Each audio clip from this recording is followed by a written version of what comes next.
Good Monday afternoon. My name is Jerry Miller. Welcome to the I Love CVille show. We're live in Charlottesville, Central Virginia, Commonwealth, the country, and the world on the I Love CVille network. We are talking coronavirus with John Kluge in T-minus 15 seconds. This man certainly understands things from a global perspective. We'll put it into perspective here from a micro standpoint as well. He's going to join us. He's going to join us to kind of, share his thoughts and what's on his mind as he's seen it from various communities in his travels. We're very grateful to be a part of your program. We are an advertising agency here at I Love CVille and VMV Brands. We represent about 115 clients from New Providence, New Jersey, all the way to Asheville, North Carolina. Very proud to work alongside the small businesses and communities up and down the Eastern Seaboard. I'm seeing it firsthand, and I'm encouraging you all to support your neighbors and the small businesses that need your help more than ever. Judah Wickhauer is our director. Judah, my friend, let's go to the studio camera and let's welcome John Kluge to the program. John, thank you first for joining us on the show. We're truly grateful. From what I can tell now, it's looking like 13 states and 2 countries watching you on the I Love CVille show. First, your global perspective, your state of the union, your state of the globe for the coronavirus from your standpoint. The show is yours, John. Thanks so much, Jerry. Thanks for having me on. First, I'll just say that I'm not an expert, really not an expert on much, more of a generalist. I'm certainly not a medical health provider, a doctor, an epidemiologist. So the perspective I will share today is really one of, a local citizen who's very much involved in humanitarian response efforts through the work that I do with the Refugee Investment Network. And just as a volunteer, someone that is, connecting with other people, both in our community here in Charlottesville and Central Virginia, but also, other parts of the country and other parts of the world. In terms of, I don't know if I can give you an assessment. I can tell you what is on my mind. And I think, like everybody, it's the uncertainty. That's maybe the biggest driver of my own concern, is just how much we don't really know from a data perspective or from a real confidence perspective. The future is a little bit unpredictable right now. It's very much unpredictable, which makes it hard to plan. If you're just a dad or a mom trying to figure out how to get through this next week, 3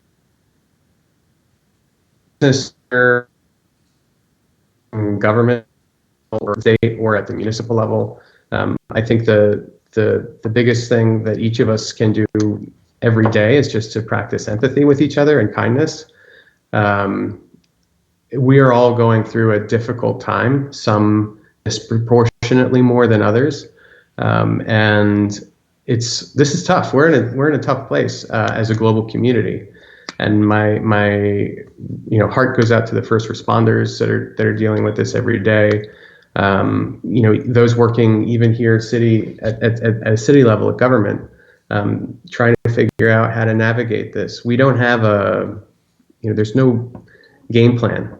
And I think we're all trying to do the best we can to get through it. So this is going to come, this is enduring and over the next several months, maybe even longer than that. And so what I get up and think about every day, beyond just looking after my own family and working together with them to have a plan, is how can we work better together as a community? And that's really based on necessity. So what can we learn from those who are in other parts of the country or other parts of the world that are a little bit further ahead in terms of their experience or exposure to this virus? Can we adopt best practices and kind of leapfrog?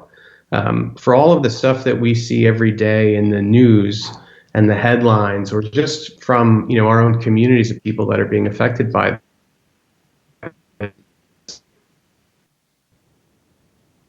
dangerous or just like anxiety causing. There's plenty of that.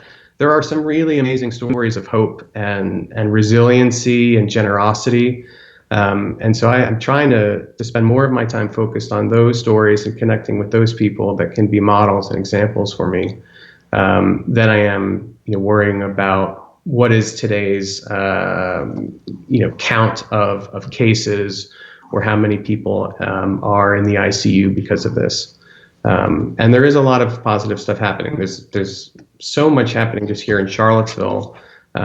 Communities that are plugged in through Facebook for mutual aid infrastructure, volunteering their time to help out neighbors, sourcing things that they need, whether that's food, cleaning products, or just an ear, helping restaurants get their goods out to others, helping find supplies of and then bigger sort of infrastructure things like new.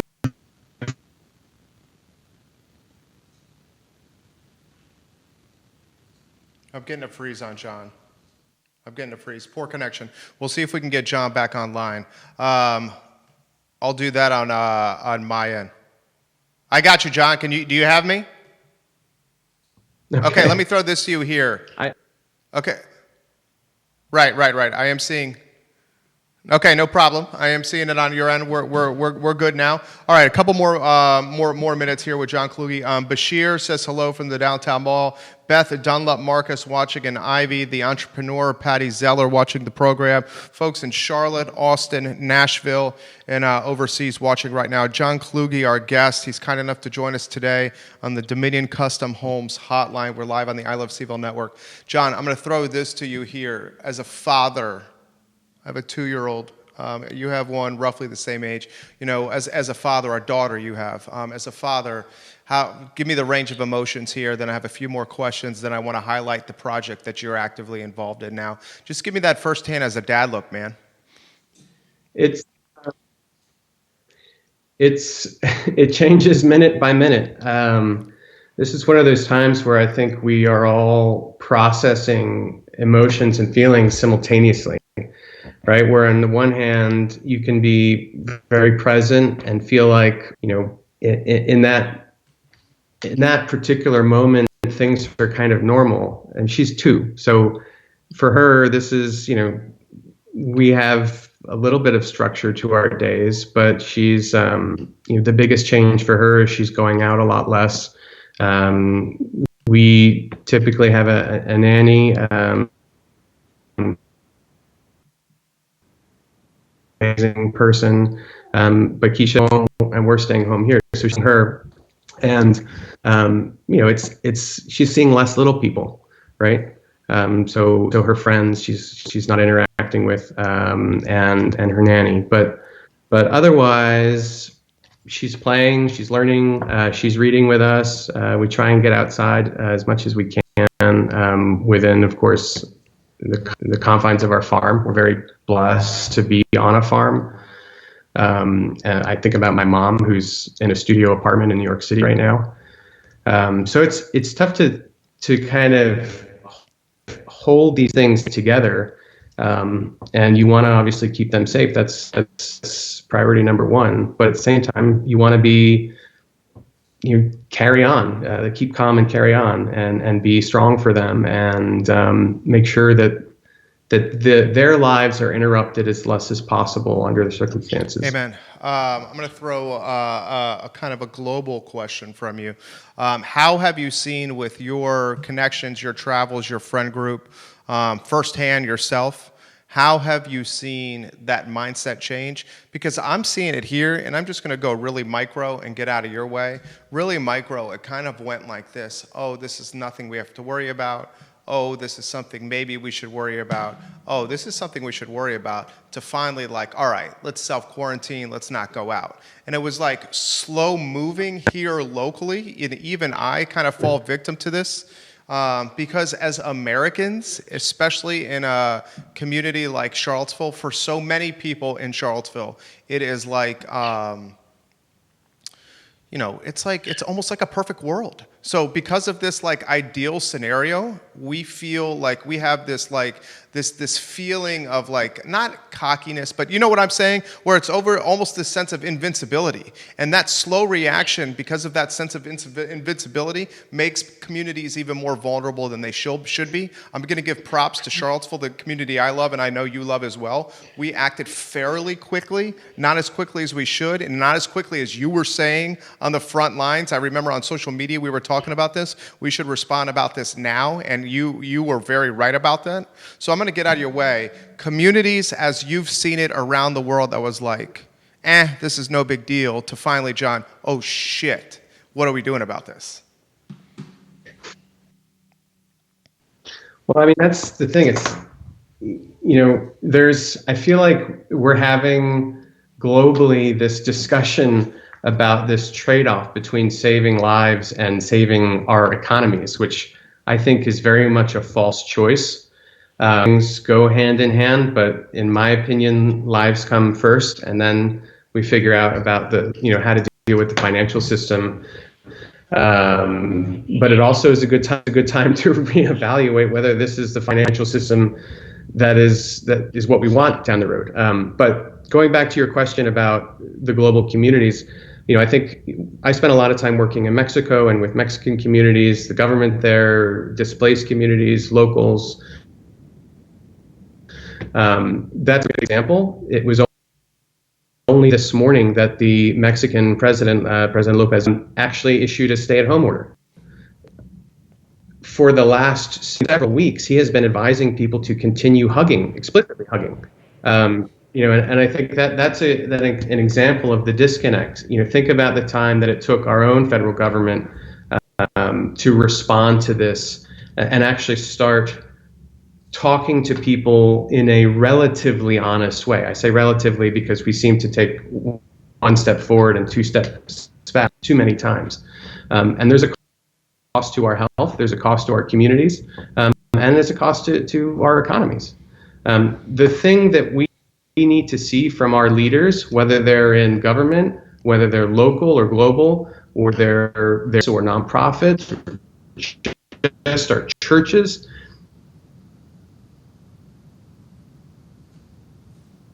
Do we got him, Judah?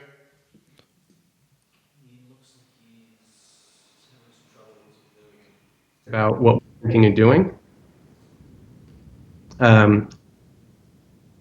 Is really making informed data. Yeah, John, you're cutting in and out here. Yep, you're cutting in and out. You know what? I appreciate it. No problem. I think it's we're definitely seeing. You got us now? All right. Look, two last ones here, and we'll close here. Let us know what you have going on. Before you do, touch on the topic, and I wanted to throw it to you. Take about 60 seconds total here. The economy piece is a hairline here. The economy piece is a hairline. So where I'm going to go through with that is like I'm a big supporter of small business owners. I'm also a big proponent of making sure everybody's healthy and stays alive and mankind can move forward in the right direction and not get hurt by this pandemic. This is what I want to throw to you. How do you balance the small business owner that's trying to survive for tomorrow versus mankind that's trying to survive for generations to come?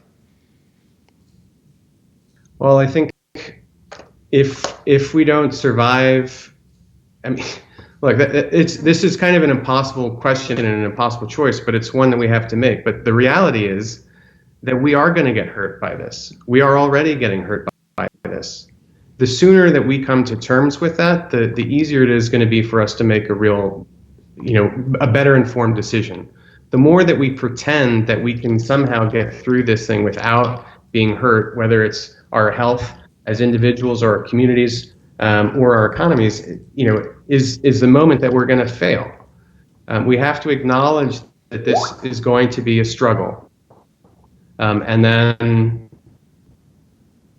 much more of let's think about humanity and the bigger picture, and let's do everything we can to support small businesses along the way, especially in the context of other of other decisions. If I had to pick small business or big business, I go small business. Right. Right. I know you will. Give us an update. What's going on now with you? You have a new project in the hopper. So, there's two things that we're working on. One, which is with my day job at the RIN, and that is to develop a resilience fund for forcibly displaced entrepreneurs and their communities. So that would be providing cash grants and then 0% loans over the longer term for those that are more stable. Nice. That'll be coming out in a couple of weeks. The other one, which is I think more relevant here for Charlottesville, is really bringing the program that has been developed by Chef Jose Andres and the World Central Kitchens here. So they have been working on something all over the country, even in Japan and Puerto Rico. You can follow it online called #ChefsForAmerica. And basically, it is a partnership where you have corporate and citizen grants that underwrite the food costs for restaurants. World Central Kitchens does all of the management of donations and processing that to local restaurants. Those restaurants can provide meals to first responders, healthcare professionals on the front lines, as well as vulnerable communities. So that means seniors, school children, the homeless,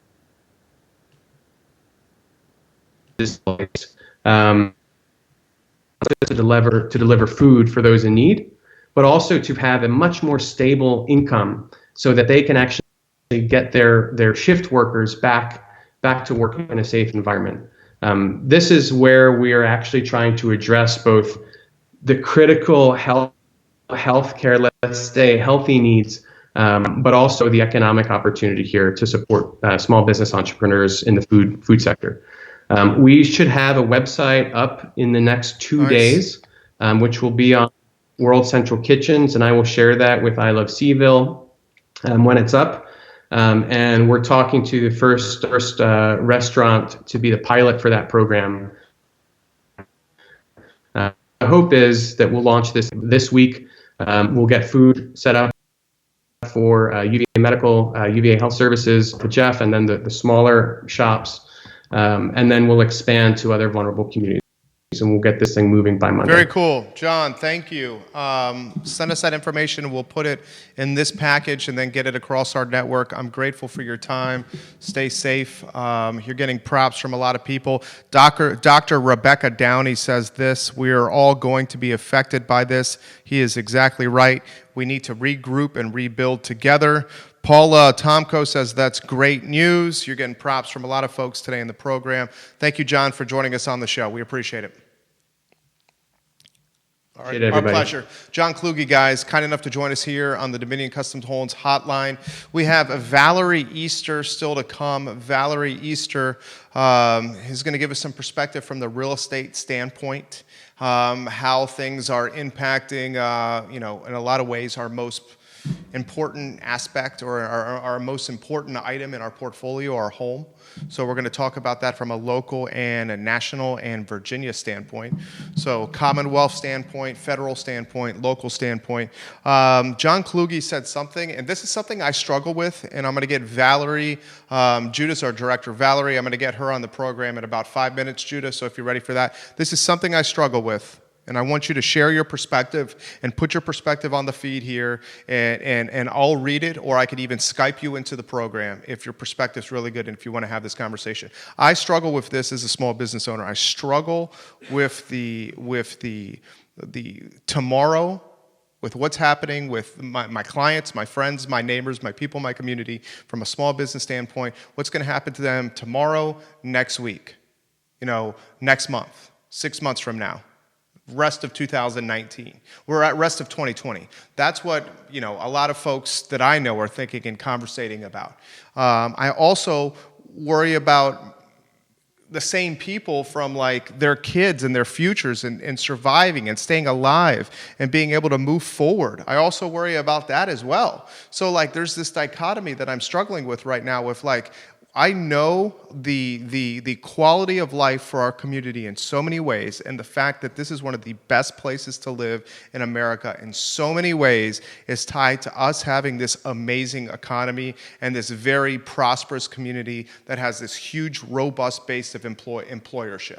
I know that to be the case. And that is a huge part of making sure being fed, having a roof over our head, having money in our pocket, being able to do some of the things we want as a big part of what makes Charlottesville a great place to live.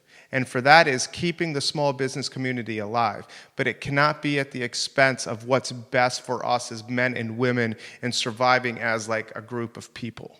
So I struggle with that daily. And John said it really well, and I'm curious of what y'all's take is on this, is like support restaurants, support the brick and mortar retailers, support the local merchants. They need it now more than ever. And I'm doing that, and I'm also doing it in a way, or I'm struggling, because I'm doing that more than what I should be doing, which is making sure that like everybody's super healthy moving forward, and my wife holds me to that often. I'm going to get Valerie Easter on the line. Valerie Easter is going to give us some real estate perspective. I want to talk Charlottesville first. I want to talk regionally. She has a lot of perspective on Richmond as well. She's going to join us, Valerie Easter, in about 10 seconds here on the program. I love her business mindset. I think she's a mom of two. She's got strong roots in this community, knows Charlottesville well, knows Richmond and Central Virginia well. We're very excited to welcome her on the program in T-minus 5 seconds. Valerie, do we have you? I am a little bit early, about 4 minutes early. You're totally right. You look fantastic. How are you today? Well, thank you for joining us. I'm going to get out of your way here. How's the real estate game looking right now? What are you seeing? It is very interesting. So I have done, probably 6 homes that I've done virtual showings, and it was all done through FaceTime. Wow. Which is it's a very different kind of beast out there. And so what I'm just telling everybody that's considering putting their homes on the market during this time, it's not a bad time, because what's everybody doing? They're at home on the computer.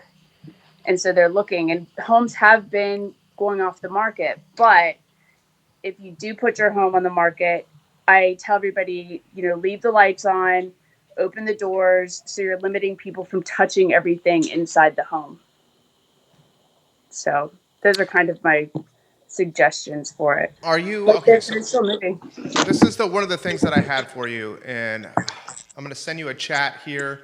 One of the things I had was like, if there's not much inventory going to be on the market, so the thinking is a lot less supply, go ahead and put your house on the market. It's going to get more attention than it normally does. The concern that I have is there enough activity to warrant that listing with people like being hesitant to leave their home? I think that here's the thing, is that people, are you there? Yeah, I'm here. Yeah, and go horizontal with your phone. Turn it horizontal. Let me see. Beautiful. Excellent. Yeah. Much better. Kind of what I'm seeing is that it's just using common sense, right? I mean, it's washing your hands. It's not touching everything when you go into a home. It's, I think the biggest concerns that with the home purchasing process right now is jobs, because people aren't getting, they're not able to go into work, or they're working remotely, or a lot of people have been laid off. And so there has been some applications that have ended up falling through because that income source has stopped. But if you do have a solid income source, you are getting paid, you do need to move. I've got people relocating still for work. I have people that are coming into UVA Hospital, new residents. So that's still having to happen. And the problem is that there's just no inventory, or people have put their listings on hold, but there's still people that have to come in for essential services. And so it's just, I'm telling people that still keep the house on the market, still put it out there, but just be conscientious with how you're allowing people to come into your home. Good advice. Valerie Easter, our guest, guys, on the Dominion Custom Homes hotline. What would you do here? So are you a mom of two? Did I get that right?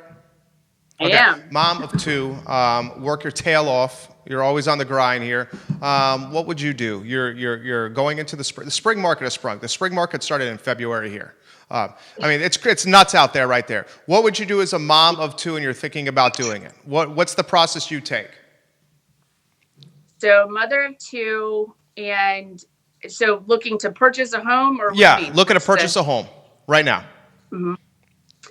I think that, I'm going to look online and I'm going to see what's out there, and I'm not going to bring my kids into a situation because kids, they're like little germ spores. I think they just carry and hold and slough off stuff all the time. Mine does.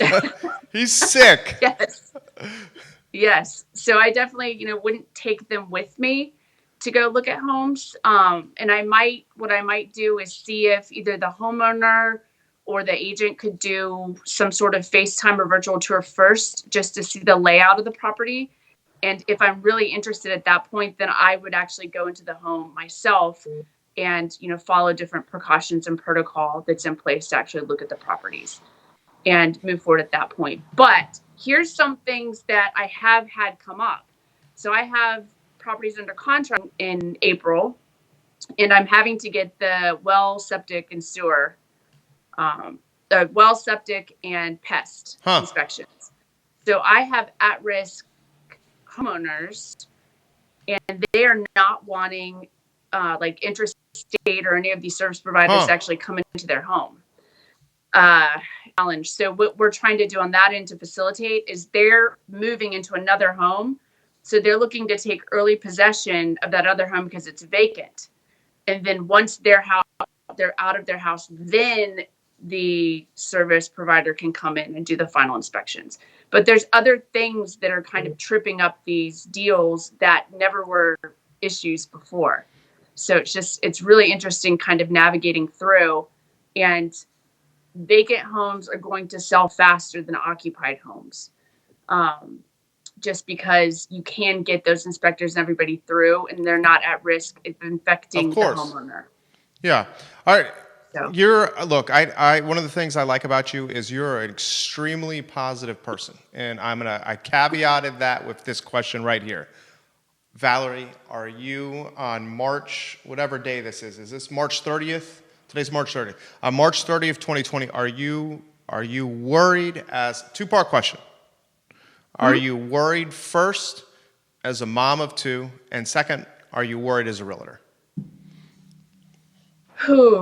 As a mom of two, my biggest concern is the schools. Okay. So I've gone back and forth with a lot of their teachers who've been great about reaching out, but Albemarle County does not have a curriculum in place right now to handle this. They're saying that by, I think, April 12th, that they're hoping to have something in place. But what I've told their teachers I told them, I said, look, if you just have a roadmap to follow and worksheets and just, so I can time block with the kids every day for, 2 or 3 hours to actually go through their curriculum, then I can help. But what's happening right now is I'm getting emails from the superintendent. I'm getting emails from the principal. I'm getting, 4 different teachers, and I can't even go these emails to find a centralized hub where to, go through all this with my kids. So that's my biggest concern with them, is that they're going to be behind going into 7th grade and 5th grade for my two.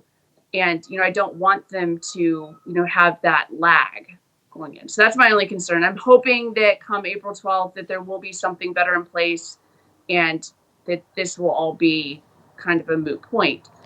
From the real estate perspective, I think that this is going to be great for the real estate industry. Really? Because I think it's going to teach people and agents how to be more creative with not only how to show their properties, but how to, go through this process without, wasting paper, wasting people's time, because it's a lot to go out and, show and driving everywhere. And I think that this is making the process a lot more efficient.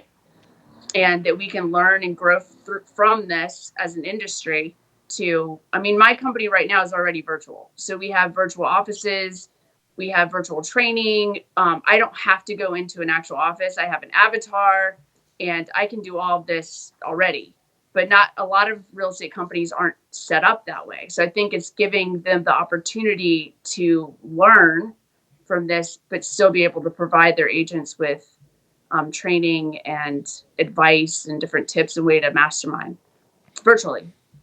Well, you excel at that anyway, so this is going to be good for you. And this could be one of those scenarios where it's like 2008, 2009, where you have like, and I've been telling all our clients this, where like the businesses that come out on the other side of this, still in operation, still intact, still strong, still going forward, are going to take market share or the low-hanging fruit from all the businesses, all the realtors, all the agents that closed their door or took their shingle down and closed down, and you guys will get more market share.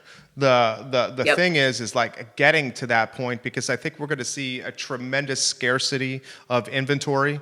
I think inventory may be at all-time lows for a long period of time because of people just not wanting to like go out and or have people come in.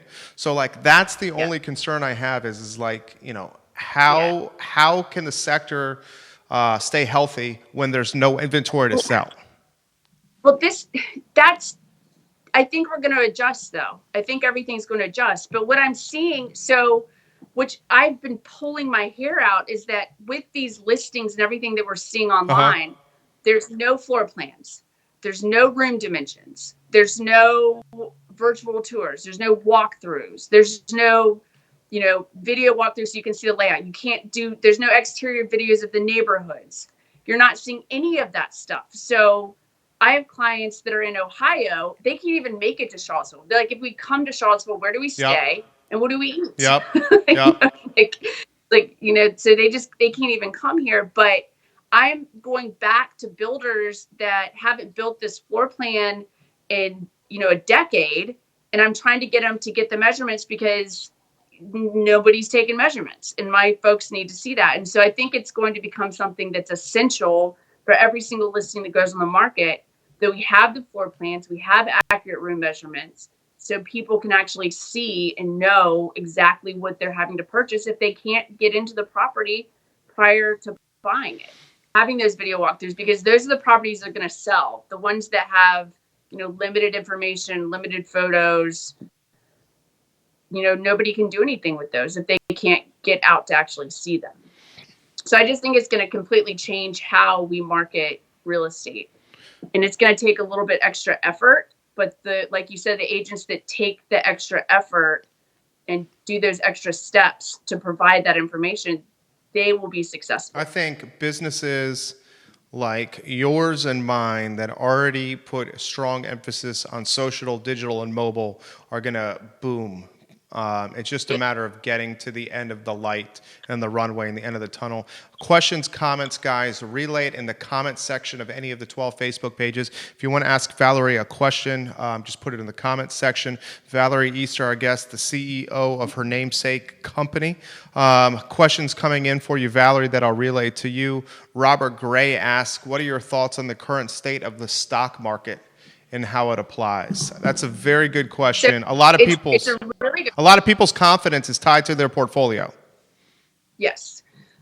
Well, you don't want to liquidate anything right now in your stocks, that you just let that ride, and it's all going to end up self-correcting down the road. So if you are having to pull money out of the stock market to purchase properties, it's probably not the best time for that. But with interest rates, it's interesting because, the Fed took the rate down to 0, but interest rates have actually gone up because all of the interest rates go off the T-bill. So if you watch what's going on with the T-bills, if they're going up, interest rates are going to go up. If they're trading down, then interest rates are going to go down. And so as of late, that's actually been increasing. So I haven't looked today, to be completely honest, but I just know they were down, in the low 3s, and they've gone up into the 4s. So it's really interesting to watch that fluctuation with the interest rates and then watching the fluctuation in the stock market, because they've kind of been doing opposite. So when the market's going down, the interest rates going up, and when the market's going up, the rate's going back down. So just watch those T-bills when you're looking to lock for your loan and purchasing properties. And like I said, just don't take the money out of the stock market right now. Let it ride. Great. It's a great time to put money into it. So it's just, you have to be patient. John Kluge is echoing your sentiment. John Kluge's watching, not a great time to sell. He says, that said, if there was a time to sell, I think that was over a month ago. Personally, I'd be riding this one out. It's really anyone's bet as to when it'll hit the bottom of this thing. He says he has a good friend who is very active in the market, who's slowly making incremental index purchases at the end of each week. That's from John Kluge. I'll get to the rest of these comments. Valerie Easter, our guest on the Dominion Custom Homes Hotline. Valerie, I'm going to throw this question to you. In regards to the market potentially having a second swing in the fall, I've heard some of your colleagues that are hoping, we're positive people, that you're going to have like what they're calling a second spring market potentially in the fall, which sounds a little crazy to me. Do you agree or disagree with that? I think that'll be our first spring market, because it's just, our spring market hasn't been like the typical spring market, obviously, because of what's going on. So I am hoping and staying positive that our spring market will actually happen in the fall. But I will tell you that homes in Charlottesville are still going off the shelves. I mean, they're still selling, but I think the biggest part, like you're saying, was due to lack of inventory. So. Well, I'm glad you joined us. Anything new? Last question. Anything new with you? What's good? How's the fam? How's everything? Everybody's great. Kids are getting big. We have ducks. Now. Been getting a lot of yard work done. That's why I was at Lowe's rushing back. So everything's been going really well. And I laugh because my day-to-day actually hasn't changed that much with, being self-quarantined, because I work from home anyway. And it's just, I said the only thing that's changed is now I actually have to go to the grocery store, because I used to do Instacart to have them delivered, just because the time savings for me with, working with the Instacart kids is overwhelmed right now. It's overwhelmed. It's like 4 days out, and I can't plan on what my food source is going to be like. We did an Instacart. It's so funny you brought this up. We did an Instacart on Thursday, and my father and mother-in-law are in town. And dude, it was like for Tuesday pickup. I'm like, what the hell is this? We have a 2-year-old. Yeah. What are we going to do? No. So I've been like going to like Fabio's and like Jack and Jill's and Riverside to support local. But how is Instacart so far? And did you see Amazon? Amazon, you can't get anything till April 20th now. It's like that's nuts. So that's really been the only changes, is that it's forcing me to plan a little bit further out. But I think it's all, you have to take the good. Totally agree. And so, I think the habits are changing, and I've really enjoyed having the kids home. Really? And we've done all kinds of stuff. I mean, I'm cleaning the house every single day. There's mud, and there's the ducks and the dogs, and that's a little bit, frustrating, but we're watching movies every night. We're going through all the old classics. The hardest question I'm going to ask you right now before we let you go, David McNair, guys, is coming up. He's the publisher of the DTM, formerly of the Hook newspaper. I'm going to throw this to you, and you got some folks watching. The hardest question I'm going to ask you is, how is the fabulous Melissa Easter doing? She is doing well. So she's missed, a lot of the time hops have come up with Lataza. Yeah, on Facebook. And so she's been getting, a little nostalgic, but she's been working on her yard. They're building a chicken hutch right now. She's getting baby chicks, and she's kind of getting into her urban farming, and, she misses Lataza, and she misses the people, but she has been able to keep in touch with a lot of people through Facebook and online. Tell her I said hello. Yeah, she is. Thank you. I'm gonna do this again. You're great. And you handled the walk from the car to the office setup really well. That was my fault. Thank you, Val. Thank you. You have a good one. Valerie is kind enough All right, to you join have a us, good day. guys, today on the I Love Seville show. She's absolutely fantastic. I asked her about Melissa Easter. That was her mom. She was the founder of La Tasa in Belmont in Charlottesville, one of my favorite hangouts. One year removed from UVA. So this is like 2005. I moved to Little Graves in Belmont. Little Graves is right off Grave Street, and Little Graves was behind Spud Nuts in Belmont. And I was a writer for the newspaper. I freelance wrote for a number of publications. I was doing a TV and radio show, and I thought I was going to write the next great American novel. And I would go to La Tasa. I didn't start my day till like 4 p.m. because the kind of writing I was doing was sports writing. And sports happen in the afternoon or the evening, especially when you're covering UVA or the local high schools or like a sports team at the University of Virginia, whatever it may be. That's what I was doing. Virginia Tech as well. So the mornings and early afternoons I had to myself, and I would walk to La Tasa. Melissa Easter was the owner of La Tasa. I would walk down Little Graves, and Little Graves in Belmont has this dirt alley that connects to the downtown area. I would go down this little dirt street that only true Belmontonians know. And I would go down Little Graves, go left down that dirt street connector, walk up to La Tasa with my computer that was probably twice the size as this one. And I would go to La Tasa, I would get coffee, I would sit there for 2 hours, and I thought I would write the next great American novel. I think I got like 2 chapters in, and then realized that this is brutal, this is harder than it looks, and who actually reads books anymore? I'm not knocking books, I'm just saying who actually reads books anymore. We're gonna go to David McNair. David McNair is formerly of The Hook newspaper. He's the publisher behind the DTM, one of the good guys in the business. David McNair is gonna give us his take as a local, as a journalist, as someone who's worked in the nonprofit sector and the print sector. We're going to talk Charlottesville and just get his feel on a lot of things. You see how we're making this program dynamic. We're welcoming people of influence, people that have opinions that matter, and Dave McNair certainly embodies that. Judah Wickhauer is our director. Why don't you, in 10 seconds, get Dave McNair on the show, Judah Wickhauer. I'm hearing he's on. Okay. Is that what you... Okay, we got Dave McNair. Dave, can you hear me? Okay, fantastic. Dave McNair on the program. I'll get out of your way here. It's been a crazy, 30 days, if you may, roughly. What's Dave McNair's take? Yeah. What's your state of the globe for the coronavirus and everything that's going on? State of the globe. Okay, that's an easy first question. Well, like everybody else, I'm hunkered down, working from home, trying to isolate. And, I get the feeling the general mood is just, people are just growing increasingly sort of anxious and, kind of worried, scared. It's really unprecedented what we're going through. And sometimes, you go about, trying to do your regular everyday stuff, and then it hits you like how unprecedented this is. And it kind of throws you for a loop sometimes.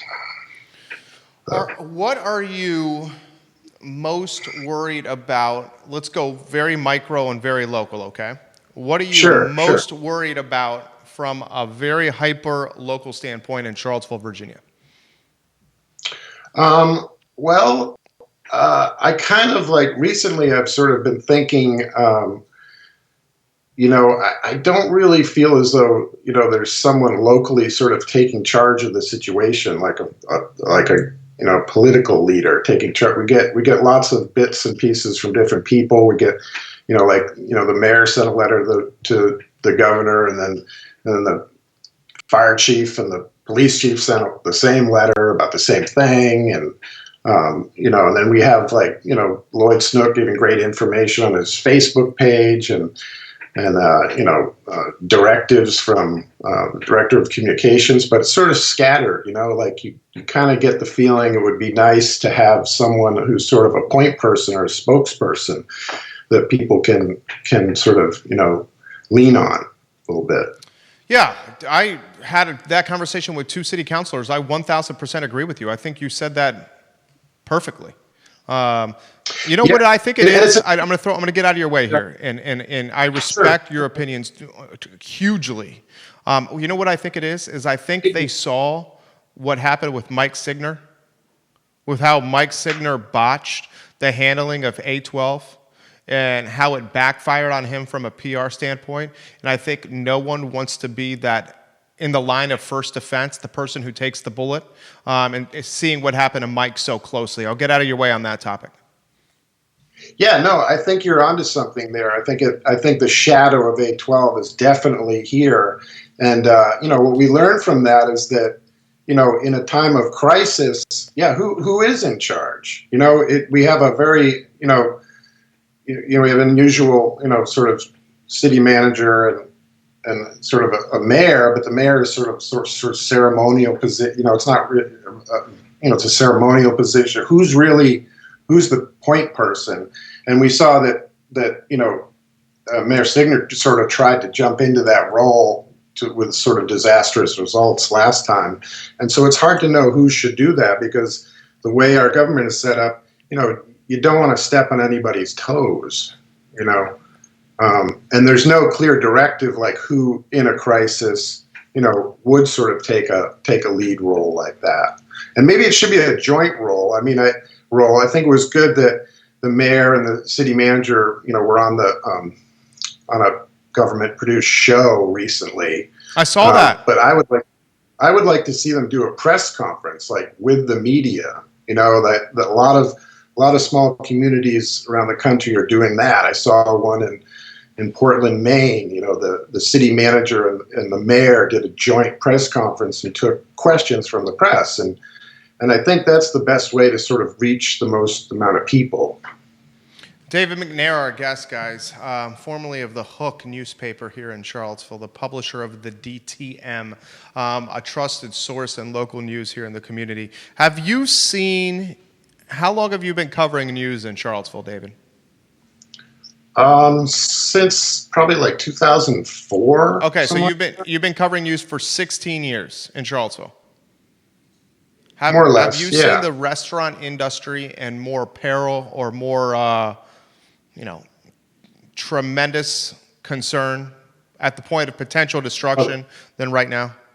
This is devastating. It's devastating. It's painful to watch, because I see all the restaurants struggling to sort of remain in operation, but the circumstances that they're dealing with are they're insurmountable, and they get worse as time goes on. And so thank goodness for this unemployment package that came through, because Lord, I don't know what people who work in restaurants would do if they weren't able to do that, at least. But as far as like the businesses, some restaurants are built for delivery and takeout, others aren't.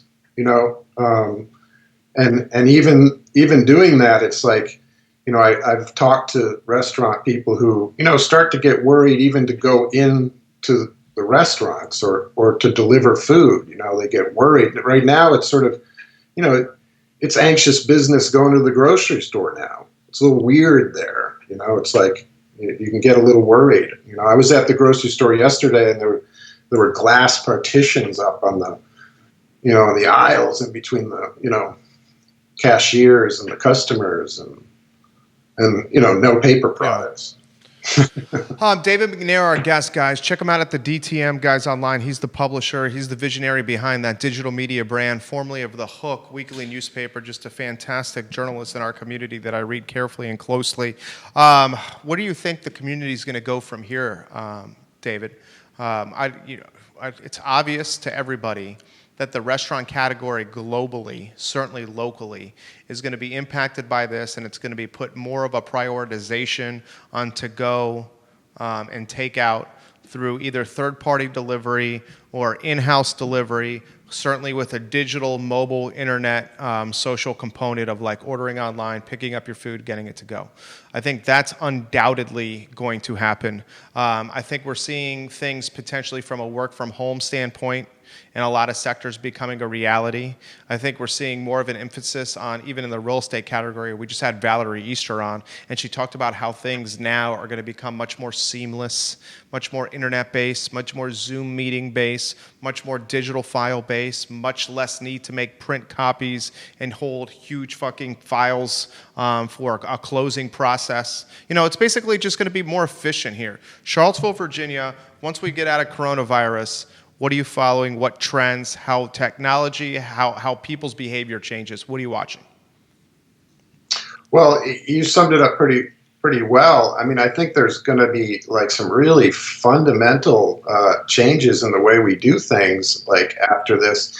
And, you know, like, and some, you know, businesses and industries will be sort of decimated. Like, you know, I really worry about publications that rely on print advertising now. I mean, I think that is catastrophic.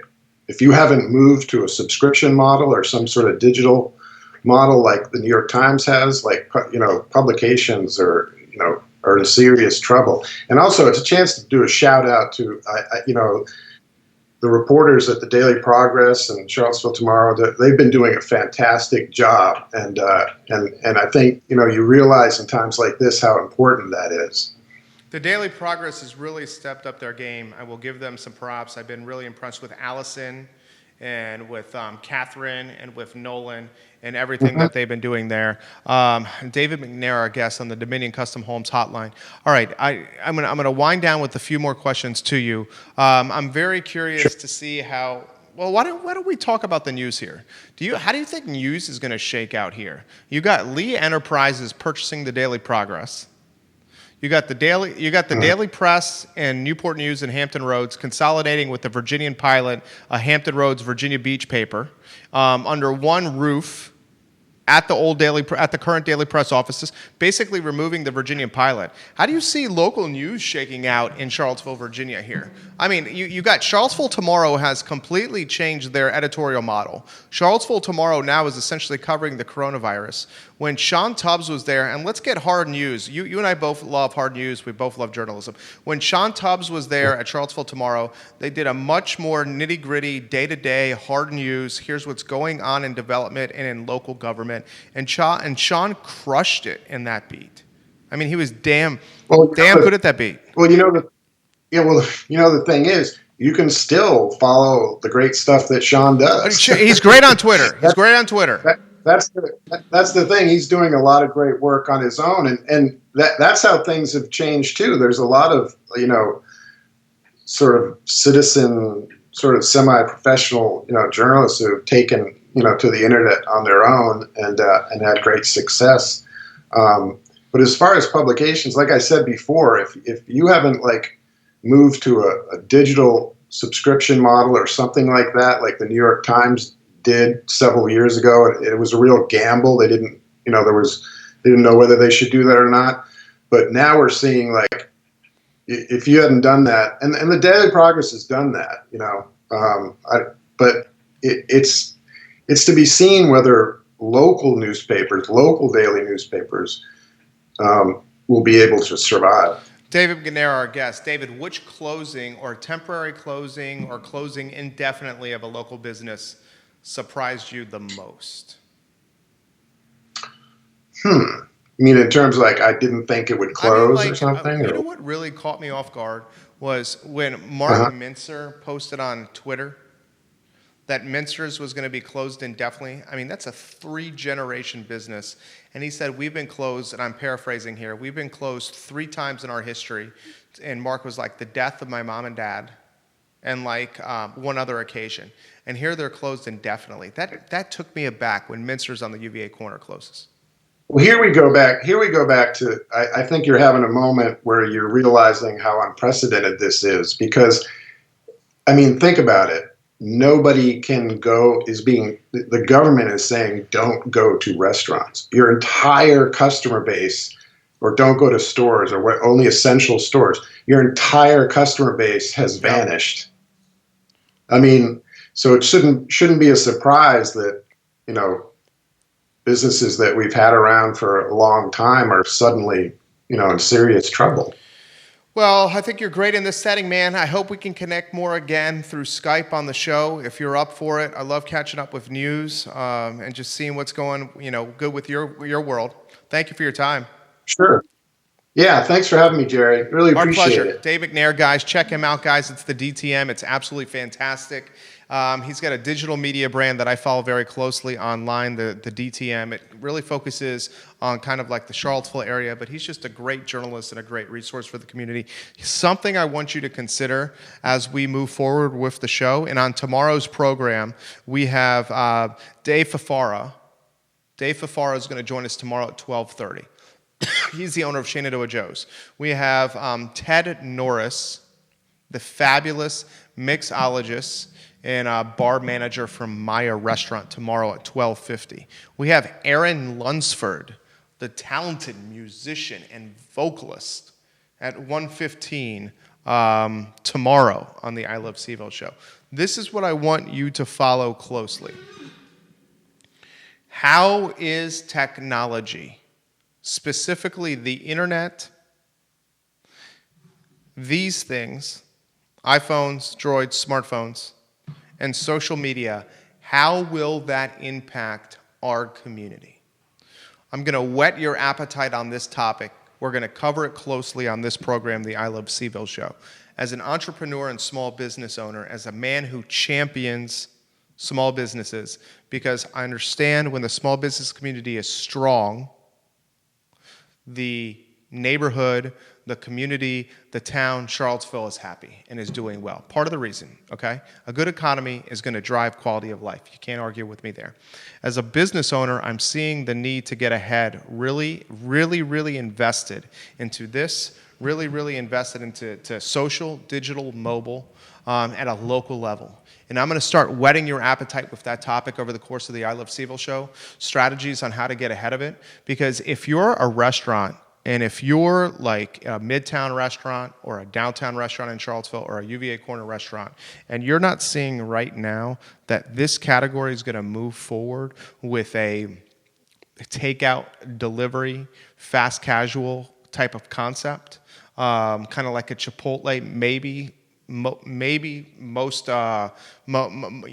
the option that is going to be, one that's considered is going to be a Chipotle style where you're going to have food you can pick up. Obviously, you know what Chipotle is. I think that's going to be the least likely. I think it's going to be just go order through this, take out third party, go eat it in your living room in your pajamas, eat it in the park, eat it whenever you want. I'm going to very closely follow how technology and how the internet and how social media is going to impact Charlottesville, Virginia. I think it's going to get a lot of people ordering their food online and to go. I think it's going to get people working virtually, no doubt. I worry about that as a landlord and as a guy that owns an office building, to be very frank. Okay, how are people going to work remotely? I'm really following it closely from a real estate standpoint. I'm really concerned that in 2020 in Charlottesville, maybe for the next handful of months, 90 days, you're going to see an extremely limited amount of real estate inventory on the market. And I think we have buyers. There are still buyers. There are still people that want to buy in Charlottesville and Albemarle County and in Central Virginia. But there's just not a ton of inventory out there. I think the loan process, and I just went through it firsthand, just moved from the south side of Charlottesville from Redfields to the east side of town. Okay, the closing process is still very doable and in fact becoming more seamless because the folks that are involved in the game on the supply chain are having to use more of their, or having to get more versatile with their skill set and then learn stuff like DocuSign and using the internet and secure portals to dump tax returns and to do amendments to contracts through digital as opposed to doing them in email, print, scan, return in person. That's bullshit. That takes too long. So I think technology is going to revolutionize the world in totality, and I'm going to follow it closely in Charlottesville. It's going to dramatically impact the restaurant sector. It's going to dramatically impact the real estate sector. I'm very concerned it's going to impact the academic sector. If you're in Charlottesville, Virginia, and you don't understand the value of the University of Virginia student base and the student body, then you're not in touch with reality, okay? And one of the things is someone who's very invested and wants to have a generational family in Charlottesville, Virginia, literally generational family here. One of the things I'm I'm very, very, very, very, very, very nervous about is technology cannibalizing the in-person experience of UVA students in Charlottesville, Virginia on grounds at Thomas Jefferson University. We need the students, Jim Ryan, I'm sure you obviously know this, Board of Directors, University of Virginia in totality. We need the students in Charlottesville, Virginia. Okay? It is what separates Charlottesville, Virginia from every other town in the world. It's the student body. The student body is, in a lot of ways, top 5% from an academic output standpoint. And when you have 22,000 people, 25,000 people, 20,000 people, whatever it may be, when you add the professors, it's easily 25,000 people. When you have 25K that are top 5% or higher in the world at their particular craft, living in a 10.27 square mile city or a Central Virginia demographic that's roughly 250,000 people, and you have these 25,000 people, I mean, you're talking about, that's 10% of Central Virginia. That's half of the Charlottesville population. When you have these folks in our town, the economy is going to be stronger than when you don't. Think about how technology is going to impact UVA students and their experience on the grounds in Charlottesville, Virginia. The last thing we want is any kind of in-home studying as a Charlottevillian who's very passionate about the community. Tomorrow's show, again, Dave Fafaro is going to join us, Shenandoah Joe's. He's the founder and he's the head honcho over there. Ted Norris from Maya Restaurant, Aaron Lunsford at 1:15. We're going to add more folks to the program. We're going to do shorter interviews that are 5, 10, and 15, like 10 to 15 minutes and long through Skype with our guests and get more content out there. And I'm going to respond and react to the news cycle and trends I'm seeing around the community. So 3 to 4 guests per show instead of a long format with one guest. All done via Skype, and a shitload of content out into the news cycle. It's going to be good. It's going to be dynamic, and in a lot of ways, it's going to turn into essentially the voice of Charlottesville. That's going to be the voice of Charlottesville. I'm Jerry Miller. It's the I Love Seville show. We'll see you tomorrow at 12:30. Dave Fafaro is going to be in the batter's box of Shenandoah Joe's. Take care.